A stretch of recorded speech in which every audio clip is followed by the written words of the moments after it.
of the New Testament, Acts 16, 9 through 15.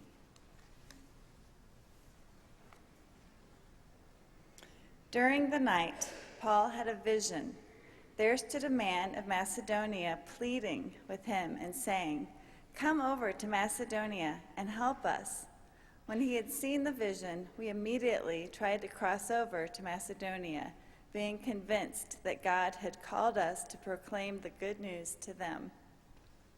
We set sail from Troas and took a straight course to Samothrace, the following day to Neapolis, and from there to Philippi, which is a leading city of the district of Macedonia and a Roman colony.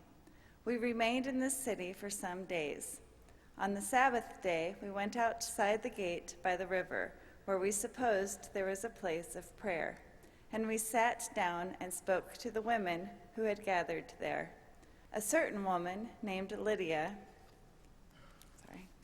a worshiper of God, was listening to us. She was from the city of Thyatira and a dealer of purple cloth. The Lord opened her heart to listen eagerly to what was said by Paul. When she and her household were baptized, she urged us, saying, "If you have judged me to be faithful to the Lord, come and stay at my home." And she prevailed upon us. This is the word of the Lord.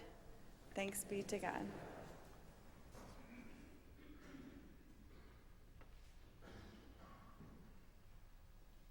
Let us pray. May the words of my mouth and the meditations of all our hearts be acceptable in thy sight, O Lord, our strength and our Redeemer.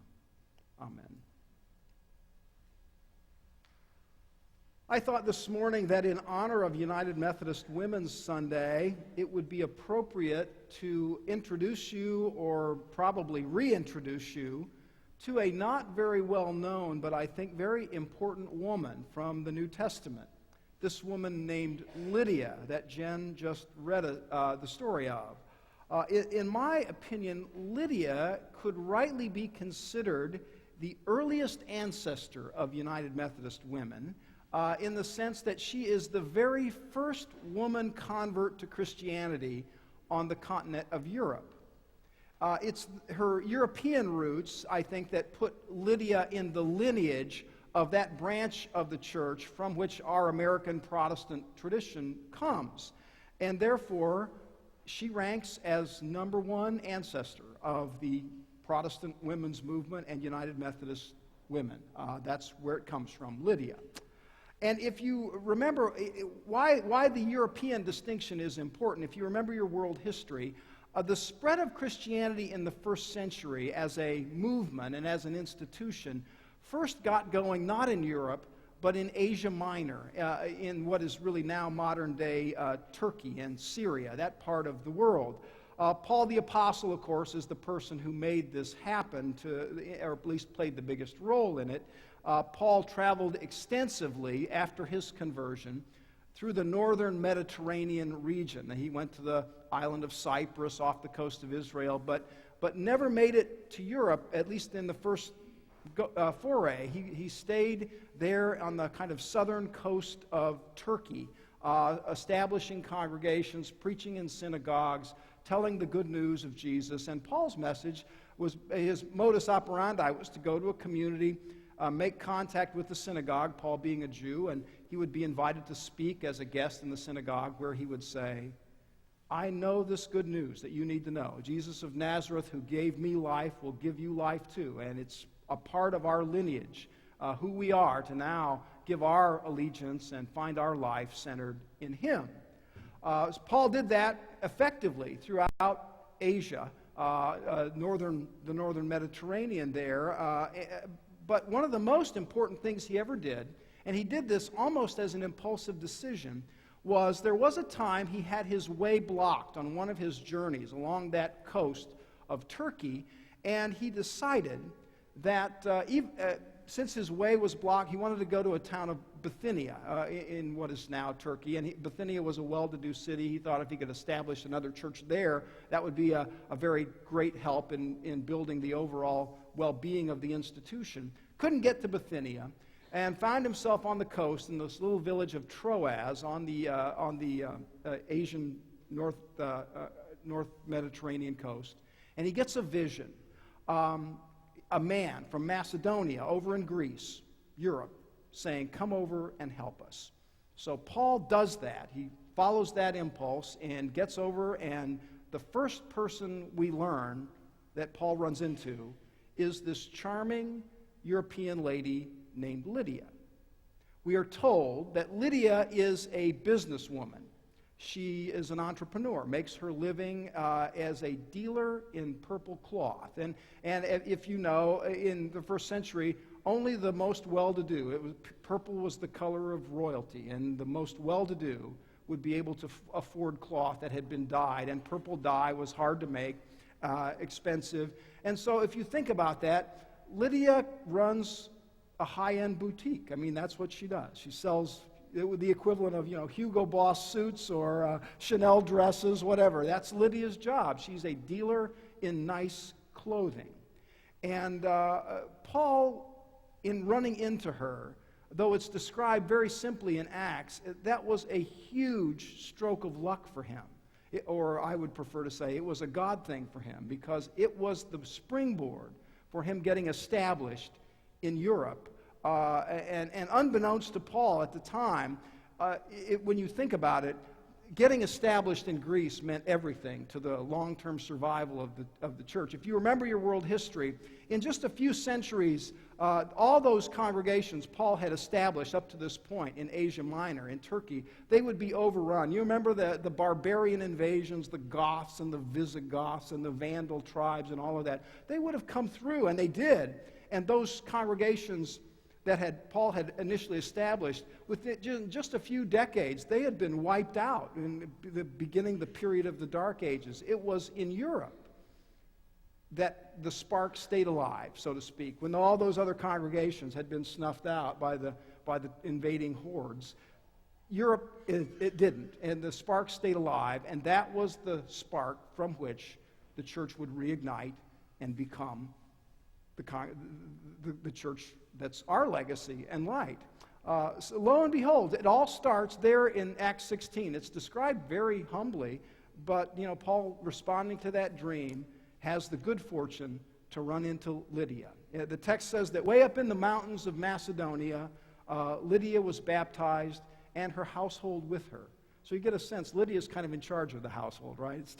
She was convinced it was time to be baptized. Her household was baptized with her. And from what we learn in the story, she had an awful lot going for her, and in every way was a charming person. How do I know she's charming? Well, you get enough in just 2 verses to justify that conclusion. First, we learn Lydia was humble enough to listen to Paul and give him a hearing. The story says, she attended unto the things that were spoken by Paul. And I am sure that Paul, for one, would have found that charming based on the fact that a lot of places Paul went, people did not listen well to him. They either ignored him completely, or they heckled him, or they hauled him up before the local judge as a public nuisance. Paul was used to people not listening in many places that he spoke. And one of the more famous accounts in Acts, it takes place just a couple chapters after this in Acts 19, Paul was preaching in one of the local synagogues, and the great story, this young man, Eutychus, gets so bored he falls asleep in the sermon, and he tumbled out of the balcony and falls down, everyone thinking he's dead. And Paul says, wait, I don't think he's dead. And he does wake up either by miracle or just by biology. He wakes up. And the great memory that everybody leaves with church that day is that Paul is remarkable. He can put somebody in a trance and kill them off and then bring them back to life. It's that kind of a thing. Paul was not always listened to, is my point. But Lydia listened. And I'm sure he found that a charming counterpoint to business as usual for him and the rather sizable number of people who either were hostile or didn't pay attention at all. But the other piece of evidence for Lydia's charm lies in the fact that not only did she invite Paul and his whole entourage to come and stay at her house, But Paul, who is not known to history as being in any way a ladies' man, accepted this invitation. It was Luke who writes the story, present at the time, and he tells it like this. Now, after she was baptized, she besought us, saying, listen to how she says it, if you have judged me to be faithful to the Lord, come to my house and stay. And she prevailed upon us. So that's the picture. What a kindly picture it paints of a woman who is sincere and humble and gracious, all of which no doubt played a big role in helping Paul get the church started there in Greece. And I go so far as to suggest that maybe in the later years when Paul was writing to the Philippians and saying things like this, let your manner of life be worthy of the gospel. I wonder if he didn't have Lydia in mind, because certainly Lydia was exhibit A of somebody whose faith was put into practice in the humblest, kindest, and gentlest of ways. She stands out, certainly in the book of Acts, as one of Paul's key early contacts who was wise and had this kind of alert spirit and helped get the church moving, because she was, in the very best sense of the word, religious. All of the qualities you would want in a faithful person. Humility, a sense of willingness to share what she had and be gracious and welcoming into her home. She was one of those people who certainly had the qualities of religion that all of us would want in having that term applied to us. She represents a person who already was living a good life. I mean, she was a solid, upright citizen, and she still found in her contact with Paul a good news that would enliven her life even more richly than it had been up to that point. And I like that picture. Lydia as a person who already was doing pretty good, but who still found in her connection to the good news a way to be even deeper and richer as a soul in her life. I mean, sometimes I think we get the impression that Jesus and Paul spent all their time with, all the disreputable characters of the day. They spent all their time with swindlers and tax collectors and prostitutes, and that if you were a fairly reputable person, some people might suggest maybe they didn't have that much to say to you. I once knew a man who said that was his main beef with the Gospels, is it seemed to be hard on people who tried to be true to their morals and their convictions. He said, the person I most identify with in all the Gospels, he said, is the elder brother in the parable of the prodigal son. The elder brother is the one who does the right thing. The prodigal runs off and squanders the money and has a life that's in need of a transformation. The elder brother stays home, keeps his shoulders in the harness, does the right thing, and yet he's the one who's held up for scorn when it's all over, this man said. He said, I just don't like that. I mean, what about people who make the effort, who maybe haven't had a dramatic transformation, but maybe it's partly because we haven't needed as dramatic a transformation as the guy who squandered all of his money on riotous living. Why doesn't the Bible, he said, say more about decent folks who are trying to do the right thing? And it's then that Lydia comes to my mind. I mean, Lydia is a person who clearly is touched by the gospel. She is transformed in her encounter with Paul. She is baptized, but not because her life up to that point was chaotic or because it was a wreck. She's a regular person. She's doing okay before she meets Paul, making her living honestly, and from all we can glean from the story, she's a decent human being, humble, gracious, kind, but there was still something missing in her life, according to the implication of the text, and she was open to it. There was a new depth waiting as she listened to Paul, and lo and behold, that openness to what more might be out there made all the difference. The text reads, the Lord opened her heart, and from then on, she was a follower, and a key follower in the well-being of the church from that day forward. And all of that is simply to say this morning that, my friend's objection notwithstanding, it's easy to become so taken by the dramatic conversions in the Gospels, the swindlers and the tax collectors, that we forget how much Jesus appreciated and loved folks whom we would call regular people trying to do the right thing. I mean, there's a lot of evidence for that. Jesus was glad, for instance, to slip over and talk with Nicodemus, the Pharisee. Do you remember that story?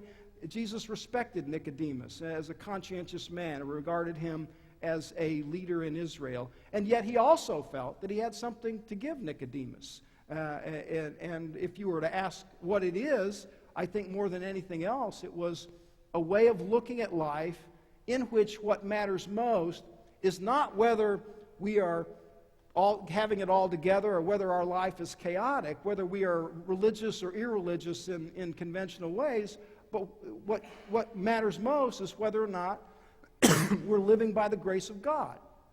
We're living by grace rather than accomplishments or lack of accomplishments that we've accumulated. I mean, that's what Jesus brought to every person he met, whether their life was going pretty well or whether it was in complete disarray. It's time to live by grace, and living by grace is totally different from the conventional religion of his day that sort of kept score of good people and bad people. You know, different from the faith that keeps us struggling to earn our way into God's good graces and trying to attain, you know, more and more enlightenment that we can somehow believe we'll get God all figured out. Living by grace, Jesus said, it's not that way. It's not about working your way in. It's kind of like living in a family where you know you're loved by your parents simply because you're part of them and not because you've won your way into their affections by being very, very good. I mean, so much religious doctrine that floats around out there should take a lesson, I think, from good functioning families who accept one another as they are and then challenge each other to go beyond where they are, rather than behaving like being religious is sort of like a cosmic sporting match, you know, where you score points when you do good things, you get deductions for bad things, so you're never quite sure when you've done enough. I mean, Jesus confounded that way of thinking about religion all the time. He spent virtually no time in the Gospels labeling people as good people or bad people. These people have arrived, these haven't. And he never promised, you know, rewards for people who have earned their way in and punishments for people who didn't. What he did is say, I've come to find people in their lostness.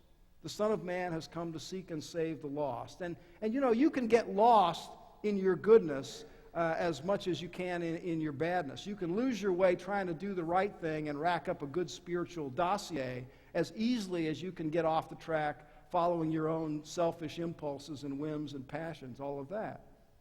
And I think what all that means, when you boil it down, is that none of us ever get to the point where we can congratulate ourselves on being better than others. I mean, if, like Lydia, we are lucky enough to have the privileges of birth and education and income, we know that's not how we earn our acceptance by God. We know those things are basically a gift, to be accepted with humility and a gift to be used for God's glory. Somebody like John Bradford could honestly watch a condemned man going to the gallows and say, there but for the grace of God go I. That's the spirit that all healthy souls have. I've got a friend who's a district superintendent out in Colorado.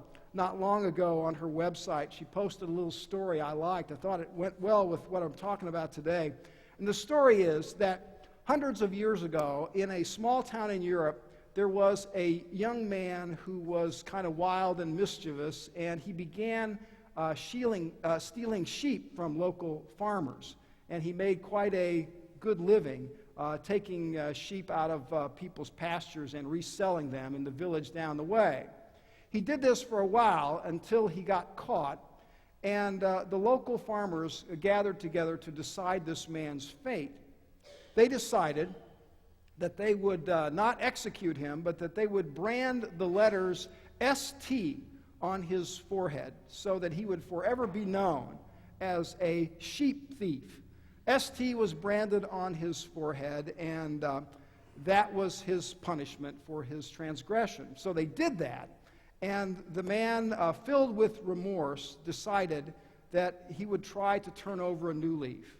And lo and behold, those in the church tried to give him a new start, and he began to be a more deeply faithful person, and over time became quite a model for others.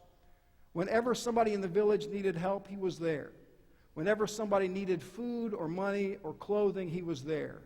He helped everybody, and he kind of lived his life in a very sacrificial, loving way, nurtured in the fellowship of a church who accepted him, reformed sheep thief that he was. The story is that he lived his whole life this way, and many years later, a stranger came to the village, and sitting in the cafe, the stranger noticed across the room an old man with a strange brand on his forehead. He also noticed that everybody in the village loved this guy, and they stopped to share a kind word with him, to pay respects, to give him a hug, cheer him on. And he appeared to be the most beloved man in the village. And curious about this visitor asked another patron in the cafe, "What does that brand on the old man's forehead stand for, ST?" The reply came, "Well, he won't say. It happened so long ago, but we all assume it stands for saint." And my friend in her little blog wrote, "Sometimes in God's eyes, the distance between a saint and a sheep thief is only really this far. And the distance is grace. The distance is grace." And that's what Lydia tapped into that day with Paul. Lydia could not have known how much her gracious conversation with Paul would do for her or would do for the rest of us. But I do know that her story is one that reminds us that whether we come in here today as a saint or sinner, there is hope for us all. And that hope is grace that waits in the wings as we listen and respond with the best we have. Amen.